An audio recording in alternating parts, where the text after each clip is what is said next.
What is up, epic gamers? I got another Sonic Adventure 2 video for you guys today. This one's a retro achievement guide for the Like a Tomb Raider and Chilling in the Forest achievements, which require us to beat hard mode of Pyramid Cave and Green Forest without using any of our upgrade abilities. So no bounce bracelet, light speed dash, mystic melody, and all that stuff. You can still roll even if you have the flame ring, but you just can't destroy metal boxes or that will count as using the flame ring. First though, if you don't know what Retro Achievements is, it's this really cool platform that I've really been getting into lately that adds achievement systems like you would find on Xbox or PlayStation, but for older games, which is why I'm actually playing on the Dreamcast version of this game for this video. It's a really nice community and I'm having a lot of fun climbing the leaderboards and revisiting older games. If you want more information on that, I'll have a link in the description. But for now, let's get back into the guide. So we'll go ahead and start with Pyramid Cave, and the first obstacle is in this area here. You can either homing attack these robots to make it up the first two ledges, or you can just jump normally if you prefer, since you can jump high enough for the first two ledges. But this third one is tricky because you have to flip the hourglass first, then make it past the next door before it shuts. You have a few options here. You can homing attack off this robot, and I think this is probably the easiest way to do it, but you only get one chance and you might mess it up. So instead of having to restart the run, you can either use these boxes here and try to time a jump just as you're at the edge, and you'll be able to jump up and over. Just be careful though, because there's rings behind these boxes and the game's gonna want you to do a ring dash, and if you do that, you will obviously fail the achievement.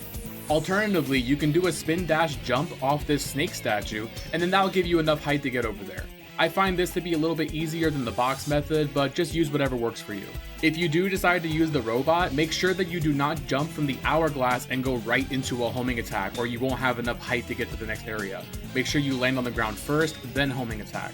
After you do all that, make sure that you struggle to pick up the key for way longer than you should, because you know, you're an epic gamer. And make sure to do this twice, because apparently picking up the key itself is hard enough to be its own achievement. After the next set of loops, you'll come across this wall. Since you can't bounce over it, just go ahead and jump around it nice and easy. And at that point, you're actually done. The rest of the level can be completed without needing any power-ups normally, and once you get to the end, you'll get the achievement. And as for the other achievement, it's the exact same requirements, but this time for hard mode Green Forest. And for this one, the entire level is actually completely doable without using any abilities, right up until the end where you reach these sinking platforms. On normal mode, this isn't an issue, but on hard mode, these platforms fall much faster, and you can't jump high enough without the bounce bracelet. And there's no way to spin dash jump around them either.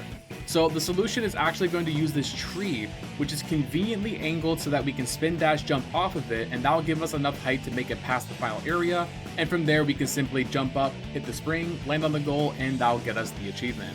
This jump is very difficult though, so I do recommend having plenty of extra lives, because the achievement will still work even if you die, but if you run out of lives, you'll have to replay the whole level, so make sure you stock up on extra lives before attempting this.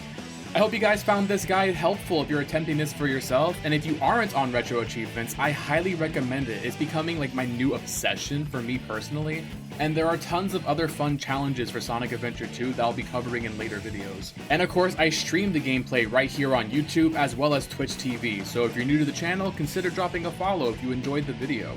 And if you have any other tips or tricks for getting these achievements, share them in the comments down below. Thank you all so much for watching, and until next time, stay epic, gamers.